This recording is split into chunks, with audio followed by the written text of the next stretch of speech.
Et de ma part aussi, j'ai envie de présenter mes condoléances à la famille de l'Arbin Sraqi Rabbi yarhamou. Il paraît que c'était dans la localité de Eth Mouhli, dans la wilaya de Sétif. Et nous avons vécu des épisodes en Algérie où des citoyens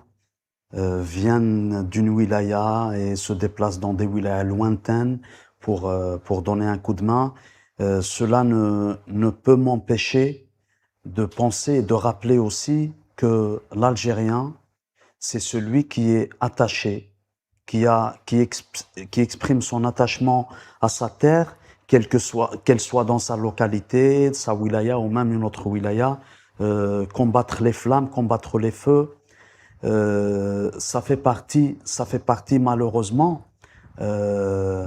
d'épisodes qui reviennent chaque année en Algérie. On a enregistré ça, notamment les 6-7 dernières années où ça devient,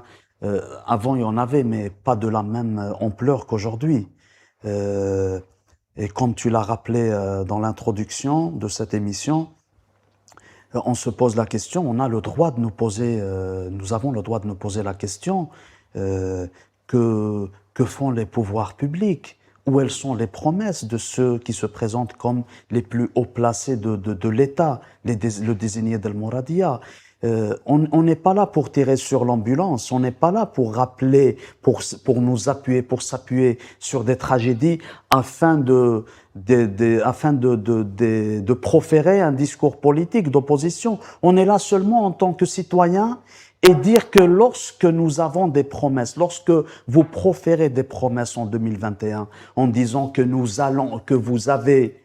lorsque vous dites nous allons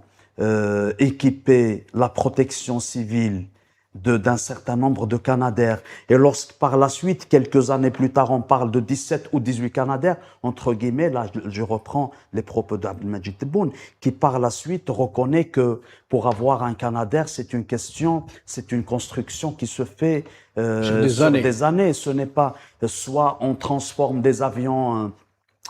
militaires ou civils en Canadair, en bombardiers d'eau, etc.